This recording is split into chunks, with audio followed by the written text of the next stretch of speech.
bros and heroes. Gonna tell you about bros and hoes and heroes. Gonna tell you about comic books, costumes, Facts. Boots. and other stuff. In this week's issue, Ulysses Solomon Archer.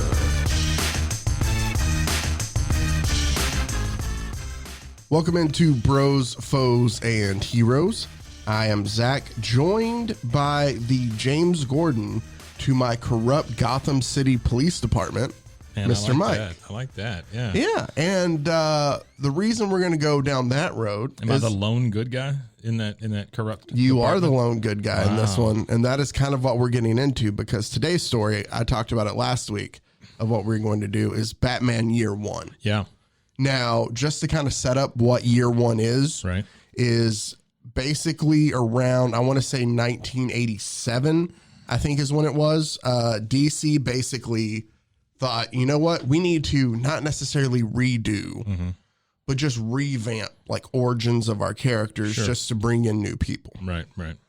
They did it with Superman, they did it with Wonder Woman, and they did it with Batman. And that's what Batman Year One is. Right. Now, Frank Miller, which we've talked about, how he can cover both sides of the spectrum of Yes. being really good and also being really terrible. Yes, the yellow Batman. Yeah. This is a year after The Dark Knight Returns.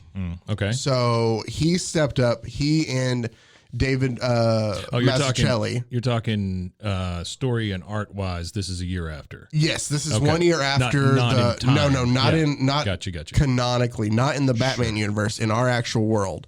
Every time somebody says canonically, I always think of like crabs and stuff. I don't know why that is. I always think of the video game company Konami.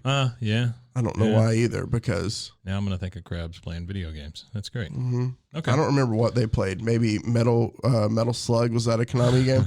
Canonically sounds like something you'd say in The Little Mermaid. Yeah, a Like, little. you know, Yeah, no, I get that. Oh, it's canonically. But basically, Frank Miller then and David Mazzucchelli stepped up and said, "Hey, we want to do the Batman book." Yeah. Also, throw out Richmond Lewis, who I believe is the color guy for this. But what we have then is it's supposed to be kind of like a revamping of Batman's origin story. Got it. The good news is we don't have to go through. There are panels in here of Bruce dealing with dead parents, Right. but we're not retelling the whole story Okay. here. Okay. What they've done, which I think is very smart, is it focuses on basically it's called Year One because it takes place during one calendar year. And this is a much younger Batman. This right? is Batman coming back from being a recluse and being gone for 18 years. Oh. Like, you know, when Batman Begins, Yeah. basically Christopher Nolan took some from this for Batman Begins with, I can't think of Patrick Bateman, Christian Bale. There we go. Christian Bale. I had to think of his name for a second, but take some of this for Batman Begins, takes from Batman Year One in a sense of it's Bruce Wayne returning back to Gotham after like 18 years of being gone. Gotcha. But this story is told hand in hand with Jim Gordon's story. So this is not a younger Batman. It's a younger Batman in a sense of he's not Batman yet. Oh, He has just returned back to Gotham all right. City. So dead parents, leaves Gotham City. Now comes he's back come 18 back years to do later. something about it. Yeah. Okay. Gotcha. Yes. Okay. Yeah. So it's we're looking at a 21 to 25-year-old Batman. again, here. if you haven't read anything comic wise and all you've ever done is seen the movies, just think about Batman Begins and Christian Bale coming back. Right. You know, he goes into like the seedy part of Gotham. Yeah. And tries to, talk to Carmine Falcone or Falcone, however you want to. By the way, also the first appearances for Mr. Falcone is in this here too. Oh, really? Yeah. Okay. All right. So, basically you can relate it to that. What this story does though, it's a 4-issue run and actually ran through the Batman name. So it wasn't like they set it out special. It was just 4 issues within the Batman run. And then they went back to where they were. Yeah. And so they grouped it together. And this ended up leading off to Year 2 in 1988 and Year 3 in 1989. Okay. So it also spawned. Are those done by Miller also? No. This is the only one that Miller and Mazzucchelli do. Okay. It's one of those where it's like, oh, it's, smart enough. And then they got another writer where they kind of continued it. So they kind of built their own franchise. Exactly. Here and then turned it over to a different director. Yeah. And this is, I think we've said it before, but canonically, supposed to be in the same world as Dark Knight Returns. So basically Miller has written like the beginning of Batman and the end of his Batman. And so then tons of stuff take place in this universe that he's created. Long Halloween is basically follow this. So like everything from like 88 to the New 52. So Miller said, I'm going to set up my own Batman universe. And a lot of people, and a lot of writers then stayed within that universe for everything afterwards. Sure. But our story, Dark Knight Returns, where do you, 1 out of 10? 10. Yeah. It's I just love so that good. so much. Yeah, so well done. I will say, and we'll get to it at the end of this issue, I do think I can see where they might be going with the movie because Matt Reeves, who's the director, has come out and said that this is more kind of like the second year of Batman is what we're dealing with in the movie. Right. Well, after reading the synopsis of year 2, it could be interesting. Not that they're going to be connected, but there could be things pulled from just inspiration. But let's get into year 1 because this is going to sound weird as Batman is obviously featured on the front and it is called Batman Year 1. Right. I would classify this as half a Batman story, half a Jim Gordon story. Okay. What I look at Batman Year 1 and what it's done is it has created or it sets up the relationship between Gordon and Batman. Right. So both men are arriving to Gotham at the same time. James Gordon is arriving on train. His wife's flying in. He has now just accepted this job as a Gotham cop. It's not Lieutenant Gordon. It's not Commissioner Gordon. I'm sorry, it is Lieutenant Gordon. He's not the commissioner yet, but he's just a regular cop on the staff. Okay. And Bruce Wayne has come back to Gotham he knows... Settle the score. Basically. Yeah. Yeah, he's coming back to clean up Gotham. Okay. In his sense. All right. But he doesn't know how. Like there's a lot early in the first part of the story where he's just kind of out like just doing reconnaissance in a way. Like he doesn't know when the right time for him to start is. Right, sure. There is a scene. Right bat time, right bat. Bat channel, yeah. But there is a scene where he's trying to figure out what am I waiting on? I don't know, how to intimidate these people. And a bat breaks through his window, lands on the statue of his dad. And he's like, oh, bats. There we go. Yeah. Thanks, universe. Yeah. Some of it with Batman was, I get where we're telling the story, but again, to me, this was more about Commissioner Gordon because when he gets there, he's obviously the only straight-laced cop in a department full of just everybody on the take. Gotcha. Okay. And over time, basically what this story does, there's not a big bad guy. I guess they pulled that into Gotham whenever that series was on too. That was kind of the same thing. It's the same. Yeah. There's a lot of there because basically through the whole year. I guess that's really just the Batman story though, right? In a sense, yeah. Yeah, for all of it. Yeah. Oh, yeah, for sure. But what we see throughout this book, there's no big bad guy. I guess Carmine Falcone kind of is. Right. And it makes sense that mob type stuff would be the first one you go after. Exactly. And that's why it makes sense kind of for the first part of Batman Begins because he does deal with that. Right. But then also they bring in Ra's al Ghul. But not in here. I was talking about Batman Begins. Oh, okay. Yeah, no, there's nothing to get. Yeah. Selena Kyle makes an appearance. We see that she starts to be Catwoman around the same time that Bruce becomes Batman. She gets upset. She has some small parts, but basically she goes to try to steal from the police commissioner. Okay. And the news just reports it as, the police commissioner is Batman's new target. Okay. So she's frustrated by that.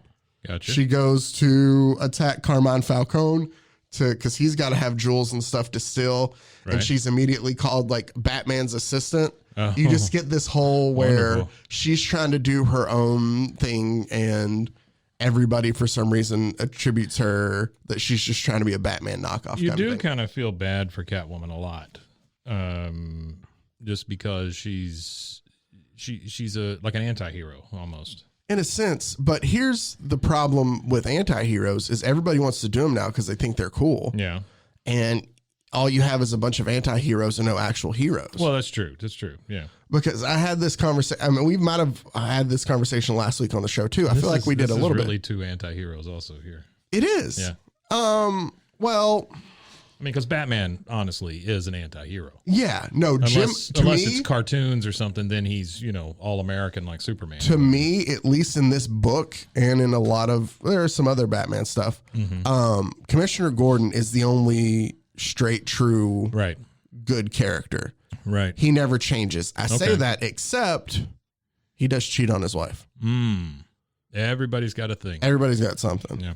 So he does have some moral issues. Okay. He owns up to them and he tries to, because again, at the end of the day, James Gordon always tries to do the right thing. That is a character, at least in the comics. I mean, I'm sure there's an offshoot here or there that I'm not thinking of. Sure. But for the most part, James Gordon is always good. This really has nothing to do with where you're at. But if you look on the back of that book, there's several reviews. I'd like for you to read the second one. Do you want me to say where it's from first? I want you to read the review and then say where it's from. This is a story no true Batman fan should be able to resist. Right. From the School Library Journal. Does it sound like they were just like, oh, somebody wrote this in their journal they left in the library? Like one of them's from the Miami. Yeah, there's a Miami Herald, LA Times book reviews, and then even Denny O'Neil, who's like famous in the comic industry. Yeah, sure. But yeah, School Library Journal. Library Journal.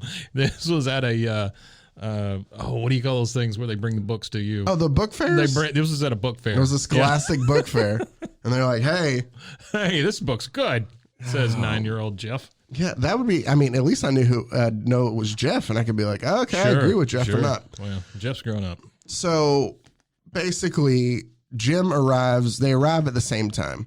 Okay. Batman's doing all this, trying to figure out what he wants to be, while James Gordon is dealing firsthand with, he's running into opposition from all the other cops. Okay. Sure. I mean, why wouldn't he? Exactly, because he's the only straight-laced one. They're not. Basically, the other cops wait till he's on a night shift and come through masked and just beat the mess out of him with baseball bats. Didn't that happen in Gotham also? Like, doesn't what's-his-face get the crap beat out of him? I think he does. It's been so long since I've watched Gotham. Here's the thing, though. It's from very early on in the book, though. Yeah. Or not in the book, in the comic. While he's first met, he is told basically while they're beating him up and stuff, one of the guys calls him Jimmy. And he knows that it's this other detective. Right. He knows who it is. At that point. Basically because he's calling him. That feeds into what I was going to say. It's crazy to me in all of these stories how brazen all of the cops usually are. I mean, it's like they'll literally take $1 from a guy out on the street in the middle of a investigation. Yeah, they don't care. And that's the thing. It's like, new guy in my car, and he immediately stops and goes like beats up a group of kids there with him. Yeah. And there's never a point like, I guess I know what he's going for, but it's just so hard to process that crime is so rampant that, hold on real quick. I know you're new here, but just stay here while I get out of the car and check something. Watch me beat up these kids and then just get back in and just like, I thought that you'd be cool with that. Right. Like, right. Yeah, they're just, like I said, just so brazen. Yeah. So it's like, federales and Chicago cops and you always hear of these cops that they're real rough on you until they get a bribe and then they're your best friend or whatever. Yeah, Canadian Mounted Police, I think, heard that. Yeah, Dudley Do-Right was one for sure. But just so I don't drag us all down, basically, Gordon goes back and ends up beating up the cop who like they treat Gordon like they show you. He's just as tough. He's kind of a badass in this, right? Yeah, no, he is. And it's funny because there's a scene, they also turned it into a short animated film because it's only 4 issues, so it's only an hour long. Right. But, and I watched that as well when doing this. And the funny thing is the voice of Batman is played by Ben, what's his name from Gordon? The guy who plays Dover. Gordon in, the guy who plays Gordon in Gotham. Oh, really? Ben, I don't know. you know what I'm talking about, the blonde-haired guy from the OC, Yeah. and I can't think of his name right now, and I'm sorry, but he voices Batman in this. Bryan Cranston voices James Gordon. Oh, that's cool. So it's a nice little cast for the actual movie too. But Gordon basically single-handedly goes in and he's screwing up everything the cops have going. Batman's learning how to become Batman. He's, attacking street drug users and finding his way up. Right. They both kind of find their way to Falcone to realize that he's pulling all the strings and all this.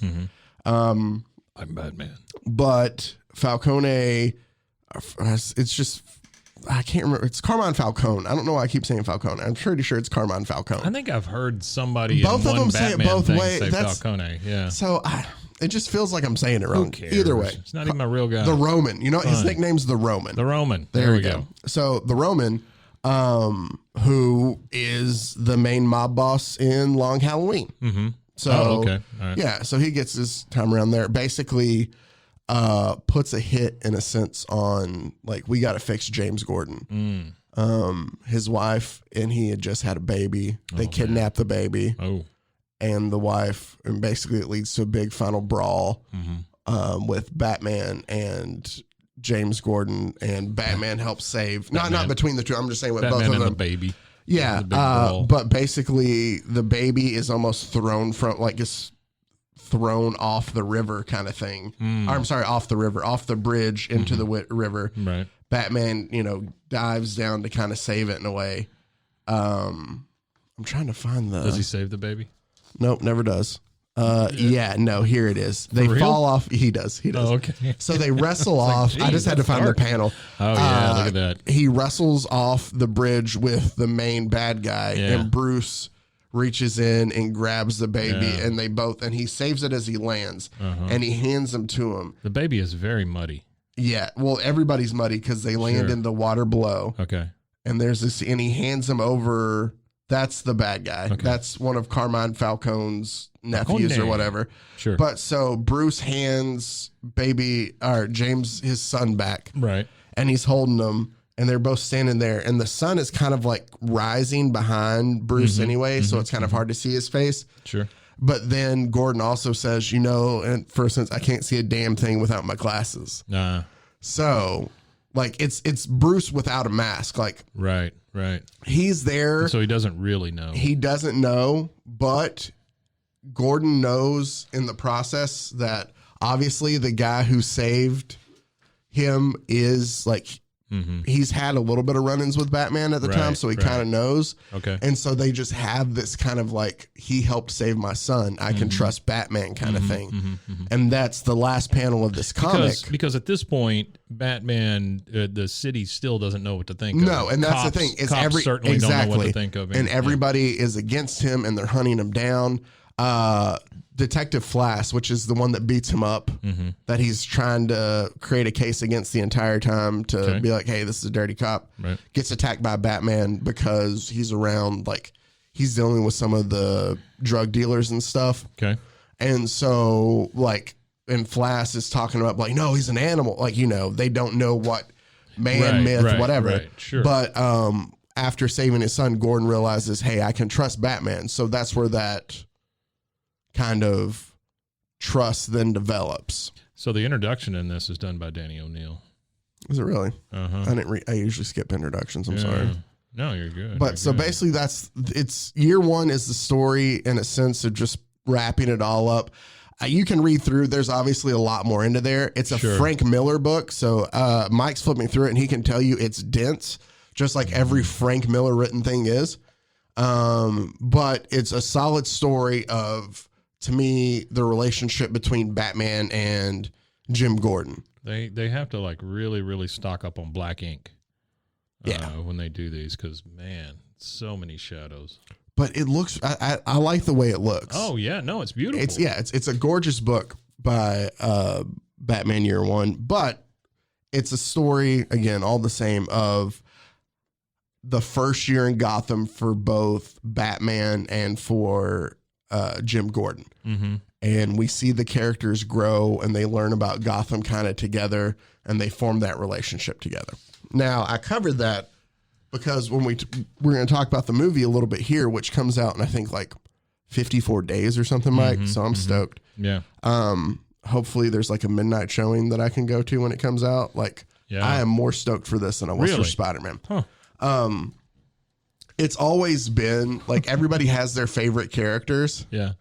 And mine has always been Batman. I'm sorry to interrupt. No, you. You're fine. It always kills me when a character has a single bandage around their head, like that's doing anything. Yeah. You know, it just looks like a what do you call it? Headband, like a workout headband or Well, something. he's probably like, if they moved it, my head would fall off. Yeah, that's right. Like the top of my head's just going to come completely off. All right.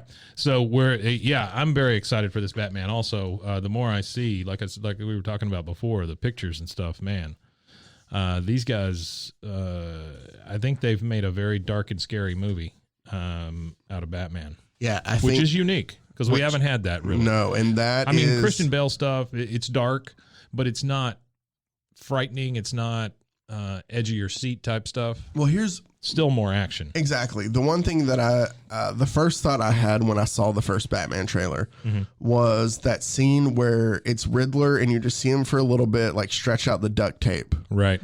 And it reminded me very much so of like a scene from the trailer for, I think it was Into the Spiderweb, not Into the Spiderweb. What was Into it? the Spider-Verse? No, it was from like the girl with the it looked like a girl with a dragon tattoo trailer. Gotcha. You know what I mean? Like it was one of those like gritty, I'm out, dirty, yeah. dark. It was the new one that Claire Foy was in, but still, so it has a very similar kind of feel, like just a dirty, gritty kind of feel to it.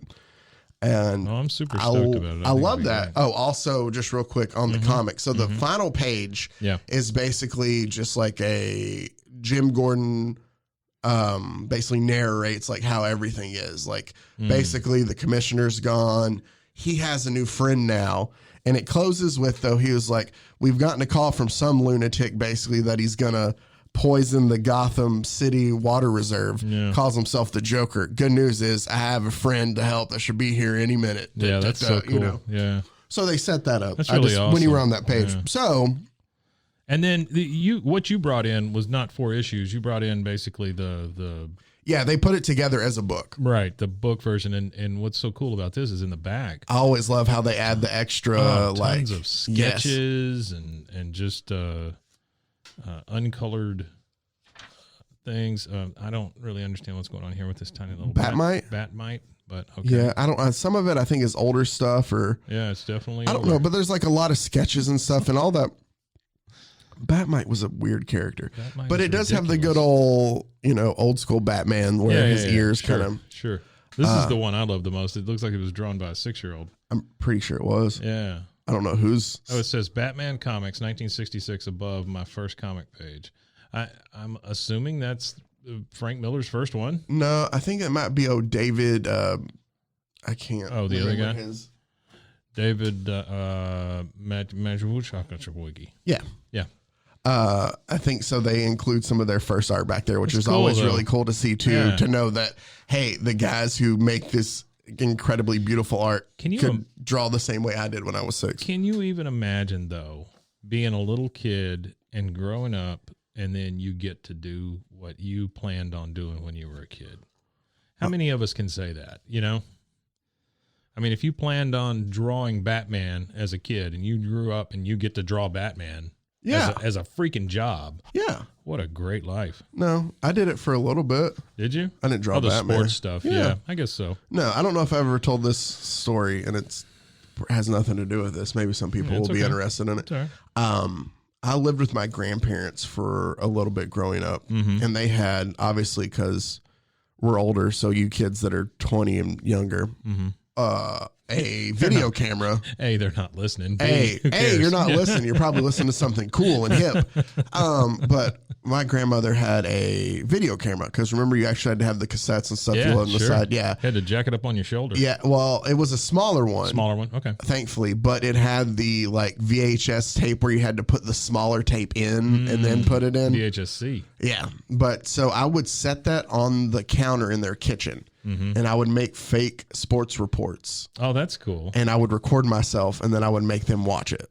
I would record stuff off the radio, and then I would be the DJ. That's really cool too. My dad found the tapes, and I was cursing a lot, and I got in very big trouble.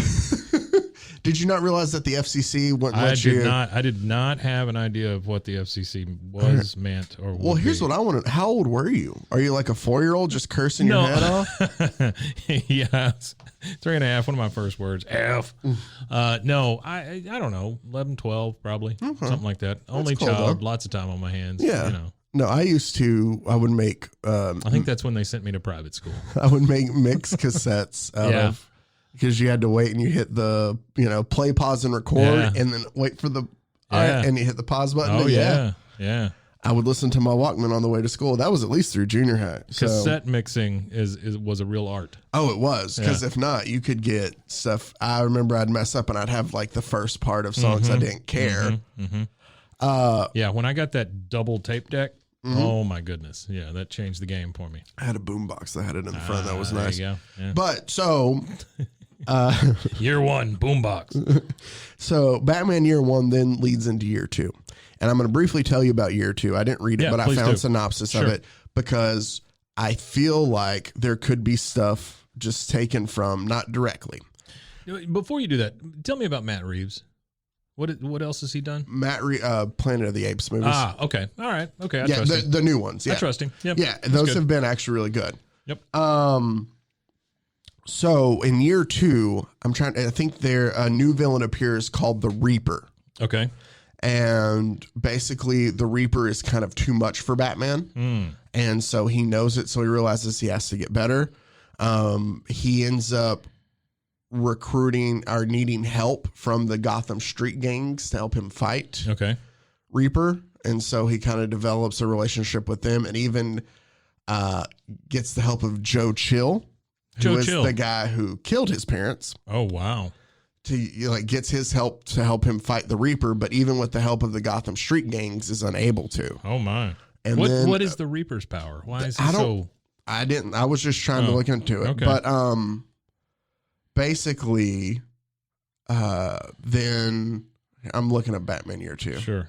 So I can tell you exactly. The Reaper, all I can think is he's got a sickle, and he's walking around talking about corn. I thought that was Scarecrow.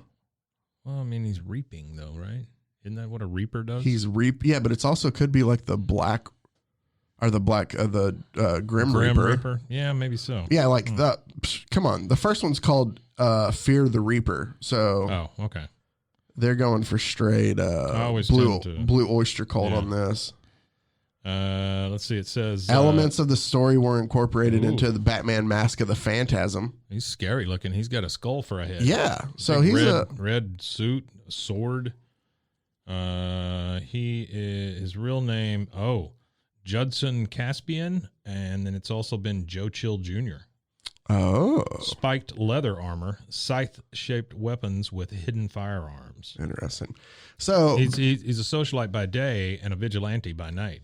After losing his wife to a robber in the streets, he becomes the Reaper, who prowled Gotham City during the 1950s, murdering juvenile delinquents by impaling them with a scythe. What a guy. But hear me out. So I read all that. Sure. And I'm just guessing. We have a Riddler who is obviously trying to, in his mind, I think, do what is right, because just looking at the trailers, he is trying to expose Gotham and what's, the wrong in Gotham. Yeah. But through a series of riddles for some reason. Well, in a way, though, but I feel like this could be a way where maybe we get more of a Riddler who obviously is smart enough and is very tech savvy and has he has the usual Riddler things. But I wonder if we make it to where he also feels like, he's a vigilante in his own right, of where he's helping to clean up Gotham by taking out. Yeah. But it's like Right. So I could see a scene. Do you see Penguin as part of the problem? Like maybe. I don't think Penguin's going to be in it a whole lot because they're making an HBO Max series with him in it. Oh, really? Very much so, like Peacemaker. About the Penguin? Yeah, like Colin. Ooh. Yeah, like Colin. Colin Firth. Colin Firth. Colin Farrell. Colin Farrell first. Yeah, because Colin Firth is King's Speech. Colin Farrell is Colin Farrell. That would be a very different movie. It would if he played the Penguin. I think he could pull it off still probably because Colin Firth is a good actor. But yeah, no, Colin Farrell signed on to be like a Penguin centric. Oh, that's show. cool. Yeah. So I don't expect him to be like he'll be in it, but I don't expect him to be like a big kind of thing. I wonder if it's going to be kind of like Year 2, where because we see scenes where Batman's battling like. The street gangs there for a second, but then there's also a scene in the trailer where he has like a flare and they're all following him. So I wonder if Batman Year 2, and this is just me putting speculation out there and I'll probably never bring it up again. And when you see it in 2 months and you'd be like, oh, just remember where you heard it, that maybe Rob Pattinson feels a bit outnumbered against the Riddler, and he has to use, in the same way in Year 2, he has to try to use some of the evil that he's gone against to try to help, kind of like, the lesser of two evils. In a sense. I love that. That. Yeah, because the thing about Batman, and to a lesser extent, some other superheroes, they've done a pretty good job of it with Iron Man in the movies. Comic books to begin with, then the movies. Nothing is black or white. It's everything is a shade of gray. But I feel like that's how it is. Well, it's just the real human world condition. too. Yeah. But to put that on superheroes kind of enhances that whole thing, and makes them really stand out when they're bad and really stand out when they're good. Oh, for sure. I heard. I'll close it out with this because I heard 2 things this week that I thought were funny. One was they're both the whole week. There were 2 things. There's just 2 things. That's it. Yeah. It was sad the rest of the week. of it was just depressing. But those other 2 things I heard were no. It was just a collection of like different like Hollywood facts in a sense of just like things that happen that you may or may not know. Right. Sure. Like one was Chris Evans wore fake feet in the scene in Captain America: First Avengers where he runs out barefooted to realize that he's, oh really? Yeah, he's wearing fake feet there. Feet. Yeah, they have a picture of it and stuff, but there's things like that. Like, I don't. I'd love to see his like big floppy fake feet. Well, they weren't like they're super close to him, but there's just like a lot of funny stories like that. Yeah, basically how clown shoes. Paul Bettany had they tell the story of like Paul Bettany had a lunch with some like TV producer or just some agent kind of basically told him, dude, your career's done. Like you're just over. Yeah. And he left the dinner the lunch just feeling so defeated. And he immediately got a call as he was leaving from Kevin Feige being like, hey, do you want to play Vision? Oh, wow. And he was like, stuff like that. That's cool. So yeah, they're really cool. But there were 2 about Rob Pattinson and both of them were directly related to Christopher Nolan. One is Batman. He just smells like Axe all the time? Who? Christopher Nolan? No. Rob Pattinson? No. Yeah. You don't think he just smells like Axe? Okay. I think he smells like patchouli, if anything. Okay. I mean, look at him as that's kind of mean. Sure. But look at him as Bruce Wayne. Why is it mean to say he smells like patchouli? No, he just looks like a guy. Yeah, I mean, he smells like patchouli. He smells like patchouli. Good job, Rob. Yeah, no, I think here's the thing, is everybody, and I have a buddy of mine, that Matt and I have talked about this a lot, I think back to when everybody was talking about the Dark Knight Returns, and everybody was like, oh, the guy from A Knight's Tale is going to play Joker. How's he going to be as good as Jack Nicholson? Yeah. Remember? And everybody hated on Heath Ledger. Oh, yeah. And then it happened. And they're like, oh, he was great. And then, unfortunately, he passed away. And then it was like... to ever replace that. Yeah. But up until that movie came out, they were crapping all over him. Well, same deal with Keaton whenever he first played Batman. So, I mean, you know what? They can, and everybody that I talk to is like, well, it's a mix. It's like, I'll go see it. Right. I'm not that interested in it. Oh, the guy from Twilight's going to play Batman? Right. Sparkly Batman. I've gotten over that. That's what I first thought, but I've gotten over it. Go watch anything else he's been in since then. The Lighthouse with him and Willem Dafoe is really good. He's played in he's done a lot. And I think that he could knock this out of the park. There's so many small things in this movie though, too, that I love the fact that there's a scene with him and he has the black still around his eyes, because up until that point, apparently, I guess the black makeup just stays as part of the cowl because none of the other Batman have ever had it. Yeah. It's just small things like that I can see him as a young Bruce Wayne. And I think that's the part of it too, is we can't have somebody, I guess you could find somebody that was a little bigger and a little muscular, but Ben Affleck's not going to work. He doesn't fit for young Bruce Wayne. Like Michael Keaton, no, he's too old. Like you can't bring anybody back because they're not going to appear young. Sure. And then who could you play or who would you pick that would do it that isn't in something else already? Peter Dinklage. I was going to make a joke, but I'm not going to. You were going to say Batmite. I was going to. By the way, I love Peter Dinklage as an actor too. Is the best. But I mean, he's got one called The Station.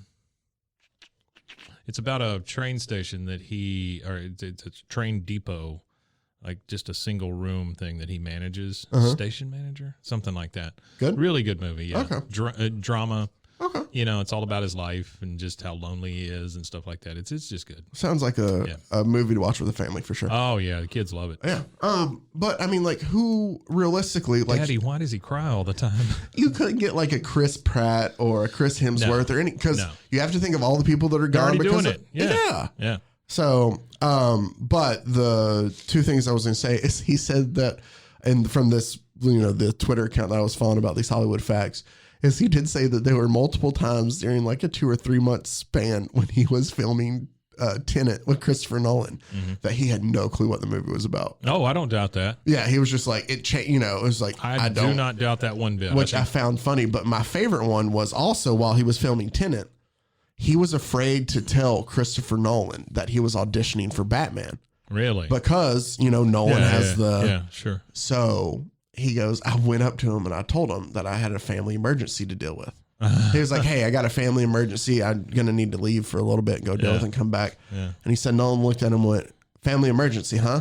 And he goes, yeah. You're going to audition for Batman, aren't you? Like Nolan knew. Yeah. And so that was just kind of funny there too. That's awesome, though. Yeah. I mean, I don't see Christopher Nolan. No, I don't think he can. Well, it's blackball somebody. It's over playful. There. It's a playful banter because one of the, I guess, guys who's worked on the new movie, just like bumped into him and was like, "Hey, you better be ready. We're coming because we're going to be better than your Batman." Like it's a playful kind of, which is fun, I think. Yeah, in a sense. Great. Yeah. I'm stoked for it. I think Paul Dano as Riddler is going to be awesome. Mm-hmm. I think we're going to have a super scary, and I think that's the way to go is if you can create somebody who's like the Joker, right, without using the Joker. Now that you've shown me this and talked about year 2, I'm just sitting here thinking about the preview, and boy, you're absolutely right. It fits right in there. It does kind of, and and again, it's the Reaper. I have a feeling more than anything that good, in my opinion, good comic book scripts and stuff. They go in and they are able to borrow a lot from like epic parts in comics, but change it up enough to where it fits for what's going on. So it could be just that, like, hey, fanboys, here's a nod to something you know and love, and we're still making it work in our story too. Well, Iron Man, you couldn't have him be drunk all the time, and that kind of thing as far as movies go. I mean, you could, but it just wasn't going to be as... I mean, he had a drink in his hand a lot of the times, and then he kind of fought it throughout, what was it, Iron Man 2 or 3? Yeah. And then, but it wasn't as big a deal as it was in the comics. Oh, yeah, no, for sure, because in the comics, he just like kind of retires, and Rhodey takes over as Iron Man. Super alcoholic. Yeah, there's no War Machine. Rhodey takes over as Iron Man. But like another thing with that though too, because I remember at the time, like everybody hated how they did the Mandarin as well though. Right.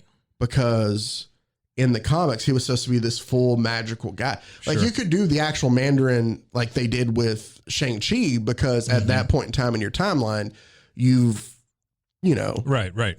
But I love the Mandarin. Oh, I did too. In the Iron Man movie. I thought it was hilarious because at that time you haven't done anything magical. Like you don't have that for your world. So what's the way to make it work like that? And I think it's hilarious. And now, like we talked about last episode, having some distance from it and seeing 10 rings come out. Yeah. Now you realize, they were just setting up 10 rings from the very get-go. Yeah. That is amazing. So I want to see that wall where they plan all this stuff out, I feel like it's multiple walls. So much yarn. Yeah. So many little pictures. You think it's multicolored or it's all the same color so they don't? No, I think it's multicolored. Yeah, I think it's literally just newspaper clippings. Do they have Post-it notes? Do they have like a key somewhere where you can go like this yarn color means this yarn color means that? No, they have a guy. Oh, they have a yarn guy. They have a yarn guy. Okay, Yeah. That's good to know. Yeah. Well, then He's colorblind though, which is weird. wow. Yeah. Oh, I think I read about that. I mean, he can good tell for that him. he can tell the color by feel. Like Sure. apparently, Sure. some yarn is thicker than others. No. You misread that. There's a guy named Phil who tells him the colors. Oh, feels the color. Okay, my bad. I knew I should have reread that article when I was done. Right. I missed. But so there you go. Not necessarily as funny as usual, but Batman Year One, just more kind of informative. We still It's do really that cool from time though. to time. Yeah, it's great. It's great. I mean, I like learning about the Reaper. You know, when I look at this, that looks really. this That's a really cool picture. Well, it is a cool picture, but it looks like Spawn. It does look a lot like Spawn. Yeah, it's a lot of Spawny type looking stuff. So, Oh, you want to know why? why? I just thought of this. The last 2 issues of Year 2 are, I'm pretty sure, were drawn by Todd McFarlane. Oh, really? Yeah. Well, there you go. So that could He be a little loves bit his wild. chains. Dude, it's the same way that he made Spider-Man's webs. Yeah. The spaghetti kind of web. Oh, yeah, you're right. Yeah. And and I've always loved the way that looked too.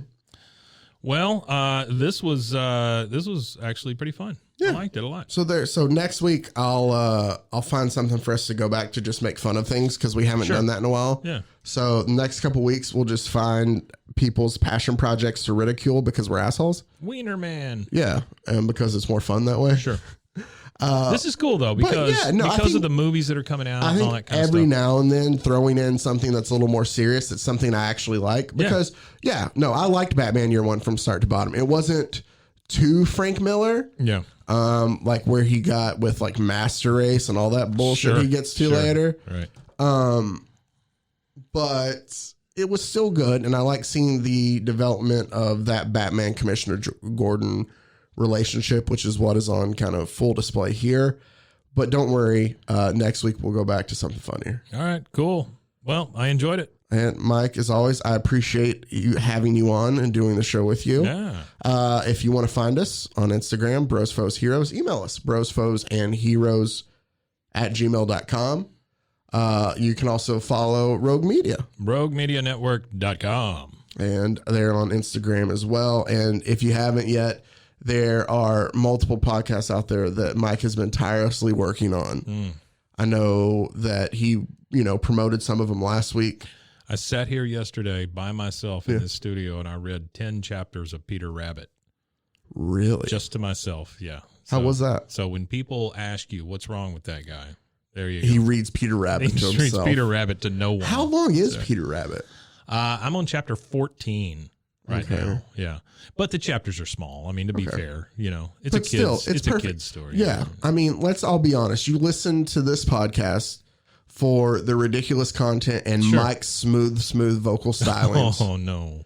And so now you can listen to him tell stories too. And it's kid friendly, so you don't have to worry about him dropping random F-bombs. That's here right. And there. That's right. Just a few. Only if they're But only if they're that needed. wasn't from you. That was from the Peter Rabbit book. Yes, the They were original in there, Peter yeah. Rabbit story. Boy, it is just laden with explectives. It's crazy. Oh man. I hate these effing carrots. Stuff like that. Make sure to check out everything that's going on up there. I'm laughing too much now. So, it's fun. I enjoy it. But appreciate you guys as always for listening. Until next week, everybody take care. Stay safe. Calican! Frozen heroes. Gonna tell you about frozen heroes. Gonna tell you about.